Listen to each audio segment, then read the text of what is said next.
আজকে বাংলাদেশে হিন্দু সম্প্রদায়ের উপরে যে হামলা হচ্ছে এইটা একটা রাজনৈতিক প্রচারণার বিষয়। এই রাজনৈতিক প্রচারণা কারা করছে?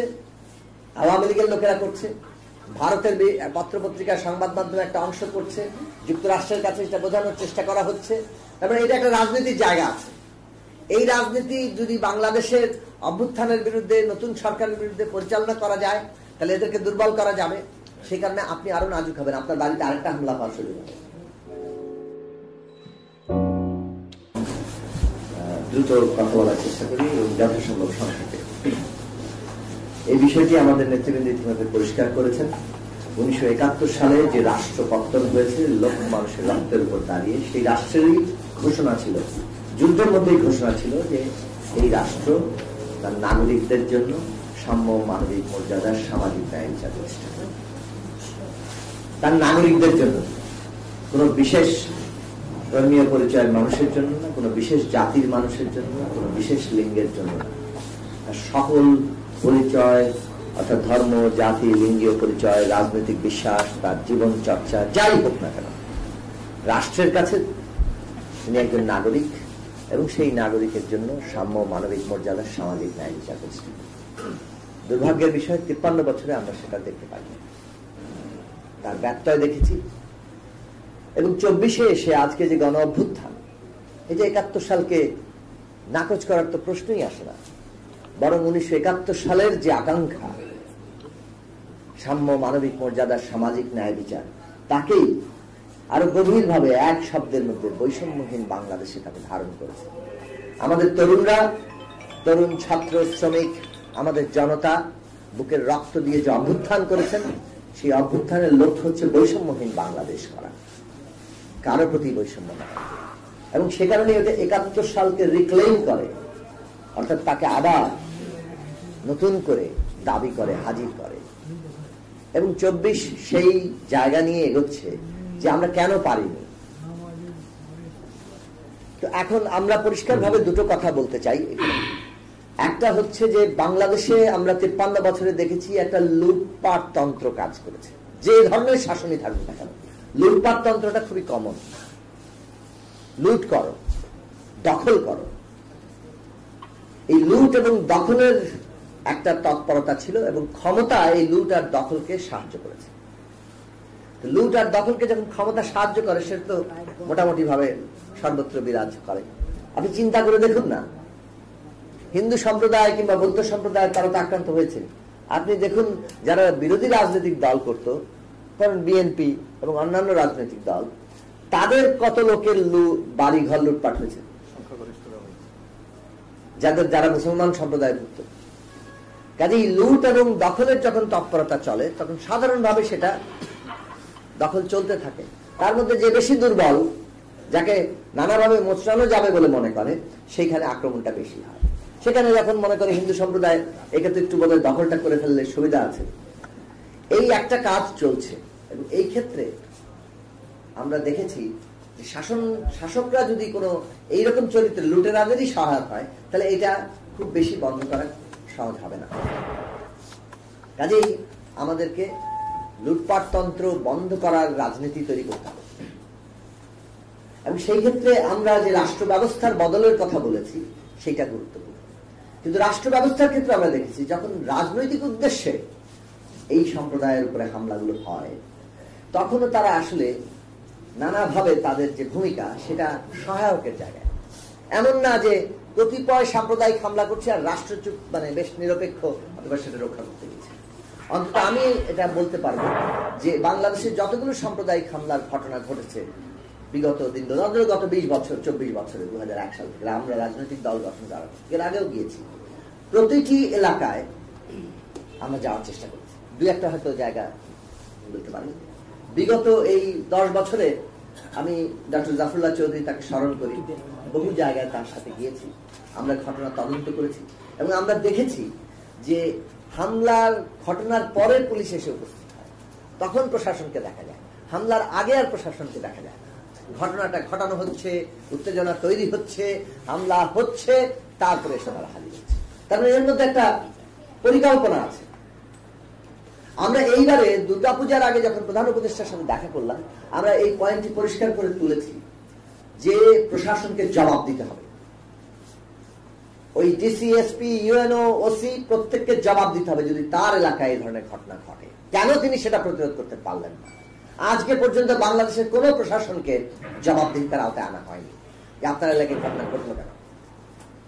যদি ওইটা চাপ দেওয়া হয় তাহলে রাষ্ট্র তার পজিশনটা নেয়, ফলে কেউ যদি একটা চেষ্টাও করে সেটাকে ঠেকানো সম্ভব। তো সেই জায়গায় অবস্থানটা আমাদের পরিষ্কার করতে হবে। এখন রাজনৈতিক এই উদ্দেশ্য কিন্তু আছে। একটু আগে মান্না ভাই বললেন যে তার ছাত্র জীবনেও এই অভিজ্ঞতা হয়েছে, জগন্নাথ হলে যতই বক্তৃতা করেন ভোট তো তারা পাবেন না। বাংলাদেশে এটা একটা পলিটিক্যাল পারসেপশন, আমি এটা পুরো ঠিক মনে করি না, কিন্তু এটা পলিটিক্যাল পারসেপশন যে বাংলাদেশের হিন্দু সম্প্রদায় সবাই আওয়ামী লীগকে ভোট দেয়। এই পারসেপশন যতক্ষণ থাকবে ততক্ষণ পর্যন্ত কিন্তু আপনি রাজনৈতিকভাবে নাজুক অবস্থায় থাকবেন, মানে আপনি আক্রমণের লক্ষ্যবস্তু হবেন, আপনি ব্যবহারের লক্ষ্যবস্তু, ব্যবহারের উপযোগী থাকবেন।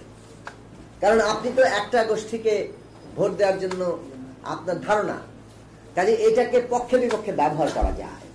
আজকে দেখুন, যখন ডোনাল্ড ট্রাম্পের টুইটারে আসে বাংলাদেশে বিশৃঙ্খলা চলছে, এখানে হিন্দু সম্প্রদায় সংখ্যালঘুর উপর হামলা চলছে, তো তার তো একটা রাজনীতি আছে। এখানে যে ঘটেনি তা না, কিন্তু এই 5 তারিখের পরে অনেকগুলো হামলার ঘটনা ঘটছে। আমরা প্রত্যেকটি ঘটনা, যেটা একটু আগে সাইফুল হক ভাই বললেন, প্রত্যেকটি ঘটনা, আপনার তখন সরকার ছিল না কিন্তু এখন তো সরকার আছে, প্রতিটি ঘটনার তদন্ত করতে হবে এবং প্রত্যেকটি ঘটনার বিচার করতে হবে। তার জন্য কমিশন করেন, প্রয়োজনীয় ব্যবস্থা নেন, ক্ষতিপূরণ সহ। অভ্যুত্থানের চেতনা হচ্ছে এইটা। অভ্যুত্থান যখন এই কাজ করতে পারবে, বাংলাদেশের সমস্ত হিন্দু সম্প্রদায়, বৌদ্ধ সম্প্রদায়, খ্রিস্টান সম্প্রদায়, চাকমা, মারমা সহ সকল নিপীড়িত জাতি সবাই এই অভ্যুত্থানকে নিজের অংশ মনে করবে। কাজে সরকারকে আমরা বলবো যে অভ্যুত্থান সকালের অধিকার মর্যাদা প্রতিষ্ঠা করার জন্য। কাজে আপনি এই বাংলাদেশের কোন সম্প্রদায়, বিশেষত যারা সংখ্যার দিক থেকে কম, তারা এই অভ্যুত্থানকে নিজের মনে করবে যদি তার নিরাপত্তার জন্য সরকার দৃঢ় এবং কার্যকর জোরালো পদক্ষেপ নেয়। আমরা সেই দাবিটা করব। কিন্তু রাজনীতির এই শেষ কথাটা বলি যে আজকে বাংলাদেশে হিন্দু সম্প্রদায়ের উপরে যে হামলা হচ্ছে, এইটা একটা রাজনৈতিক প্রচারণার বিষয়। এই রাজনৈতিক প্রচারণা কারা করছে? আওয়ামী লীগের লোকেরা করছে, ভারতের পত্রপত্রিকা, সংবাদ মাধ্যমে একটা অংশ করছে, যুক্তরাষ্ট্রের কাছে এটা বোঝানোর চেষ্টা করা হচ্ছে, এবং এটা একটা রাজনীতির জায়গা আছে। এই রাজনীতি যদি বাংলাদেশের অভ্যুত্থানের বিরুদ্ধে, নতুন সরকারের বিরুদ্ধে পরিচালনা করা যায়, তাহলে এদেরকে দুর্বল করা যাবে। সেই কারণে আপনি আরো নাজুক হবেন, আপনার বাড়িতে আরেকটা হামলা হওয়ার সুযোগ হবে। এটা কে করবে, তার রাজনৈতিক পরিচয় যাই হোক না কেন, আসল উদ্দেশ্য কিন্তু আপনার উপরে হামলাটাকে রাজনৈতিকভাবে ব্যবহার করা, এই সরকারকে কিংবা অভ্যুত্থানের সরকারকে দুর্বল করা, তার মধ্যে দিয়ে আবার আওয়ামী লীগের রাজনৈতিক সুবিধা হওয়া। আজকে বাংলাদেশে এই রাজনৈতিক জায়গাটা ভেঙে দেওয়া দরকার। আপনাদের কেবলমাত্র, আপনারা স্বাধীন নাগরিক, কেবলমাত্র মানে রাজনীতির খুঁটি হয়ে ব্যবহারের জায়গায় যারা তখন এখানে থাকার হবে, তখন ততই বেশি রাজনৈতিকভাবে ব্যবহৃত হয় এবং তার জন্য কখনো হামলার শিকার হবেন, কখনো আপনাদেরকে ব্যবহার করবে। অনেকগুলো বড় বড় পোস্টে কিংবা কিছু কিছু জায়গায় আপনাদেরকে নিয়োগ দিয়ে সাধারণভাবে বাংলাদেশের সংখ্যাগরিষ্ঠ হিন্দুদের স্বার্থ হানি করা হয়েছে। বিগত সরকার বেশ কিছু আইন শৃঙ্খলা বাহিনী সহ বেশ কিছু গুরুত্বপূর্ণ সরকারি পদে হিন্দু সম্প্রদায়ের লোককে নিয়োগ দিয়েছেন, এই ভেবে যে বাংলাদেশে বোধহয় হিন্দু সম্প্রদায়ের লোকরা খুব ভালো আছেন। ভালো কি ছিলেন? সংখ্যাগরিষ্ঠ হিন্দু সম্প্রদায়ের মানুষেরা ভালো ছিলেন না। কাজে ওই জায়গাটা করা দরকার যে কখনো এই ধরনের ব্যবহার করা হয়, আবার কখনো আপনার বাড়িতে হামলা করে সেটা বিরাট প্রচারণা তৈরি করে এইখানে রাজনৈতিক ফায়দা নেওয়ার চেষ্টা করা। কাজে আমাদের এখানে এই নতুন একটা রাজনৈতিক বন্দোবস্ত যেটা দরকার, সেটা হচ্ছে সরকারের কিংবা আমরা যে সংবিধান করব, আমরা যে রাজনৈতিক ব্যবস্থাপনা করব সেটার দিকে। কিন্তু রাজনৈতিক চর্চার মধ্যেও নতুন বন্দোবস্ত আসা দরকার, এবং সেই বন্দোবস্ত বাংলাদেশে আমরা একটা গণতান্ত্রিক রাজনৈতিক শক্তি গড়ে তুলতে পারছি না।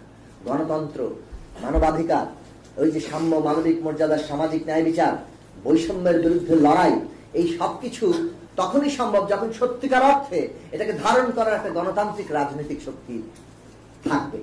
আওয়ামী লীগ সেই গণতান্ত্রিক রাজনৈতিক শক্তি না। হিন্দু সম্প্রদায় কিংবা তাদের মধ্যে যদি কারোই ধারণা থেকে থাকে, বাংলাদেশের কোন নাগরিকের ধারণা থাকে, এটা এখন এই ভাঙতে হবে। এই গণতান্ত্রিক রাজনৈতিক শক্তি হিসেবে তারা তাদের নিজেদের মৃত্যু ঘটিয়েছে। 1600-র উপরে আমাদের সন্তানদের উপরে তারা গুলি করে তাদের নিজেদের ক্ষমতা টিকিয়ে রেখেছে। এমনকি 5 তারিখ সকালেও তারা সমস্ত রাষ্ট্র শক্তিকে ব্যবহার করতে চেয়েছে আরো বেশি গুলি করে হত্যা করে তাদেরকে টিকিয়ে রাখার জন্য। সুতরাং এই জায়গাটা আমাদের আজকের বাংলাদেশের নতুন যাত্রার খুবই গুরুত্বপূর্ণ পয়েন্ট অফ ডিপার্চার। গণতান্ত্রিক শক্তি গড়ে তোলেন, আমরা আমাদের জীবন দিয়ে এই দেশের মানুষের অধিকার এবং মর্যাদা রক্ষার লড়াই করব। আপনাদের সবাইকে ধন্যবাদ।